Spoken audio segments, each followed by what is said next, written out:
വിളന്തറ എന്നാണ് ആ നാടിന്റെ പേര്. ഗ്രാമീണം കശുവണ്ടി മേഖലയാണ്. അവന്റെ വീടെന്ന് വിളിക്കാൻ കഴിയുമോ എന്നതിന് സംശയം. ഒരു കാവൽപുര.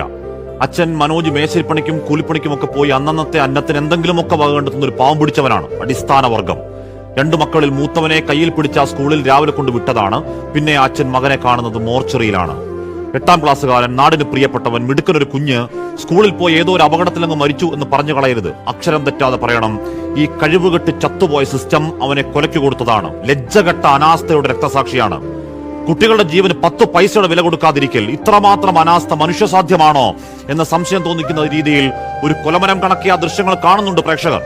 100 കണക്കിന് കുട്ടികൾ പഠിക്കുന്ന തേവലക്കര സ്കൂളിലെ മോന്തായത്തിന് മുകളിൽ തൊട്ടില്ലെന്ന മട്ടിൽ ഊഞ്ഞാല് കണക്കെ തൂങ്ങിയാടലാണ്. മാരക പ്രഹരശേഷിയിൽ വൈദ്യുതി പ്രവാഹമുള്ള ഒന്നല്ല, ചേർത്ത് കെട്ടിയ 4 കറണ്ട് കമ്പികൾ.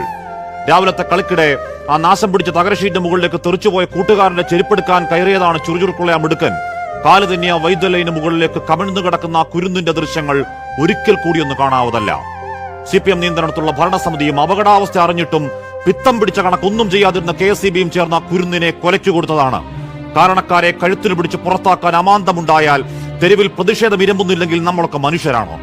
ആ സ്കൂൾ ഭരണസമിതി ഉപദേശക വിദ്വാൻ, അവിടുത്തെ ജില്ലാ പഞ്ചായത്ത് അധ്യക്ഷൻ, അയാൾ പറയലാണ്, അവബോധമില്ലാത്ത ആ വിദ്യാർത്ഥിയെ ഷീറ്റിൽ കയറി കാല് തെന്നിയപ്പോൾ കറണ്ട് കമ്പിയിൽ പിടിച്ചതാണത്രേ പ്രശ്നം. മരിച്ച കുട്ടിയെ കുറ്റക്കാരനാക്കുന്നോ? മനുഷ്യത്വമെന്ന വാക്കു കേൾക്കാത്ത നേതാവെ നാക്കു വളയ്ക്കാൻ ഉളുപ്പുണ്ടോ? ന്യായീകരണത്തിന്റെ ആദ്യ ഡോസയായിട്ടുള്ള ഉടൻ വരും ഒറ്റപ്പെട്ട സംഭവം. 2 നാൾ കഴിഞ്ഞാൽ കേൾക്കാം. മരണവ്യാപാരികളുടെ ആഭാസ നൃത്തം, സർക്കാരിനെതിരായ ഗൂഢാലോചന, വലതുമാധ്യമങ്ങളുടെ എന്തോ മണ്ണാങ്കട്ട, കാൽക്കാസിന് വിലയില്ലാത്ത സൈദ്ധാന്തിക വിടുവായത്തങ്ങൾ. മാറാത്ത ഫോർമാറ്റാണ്.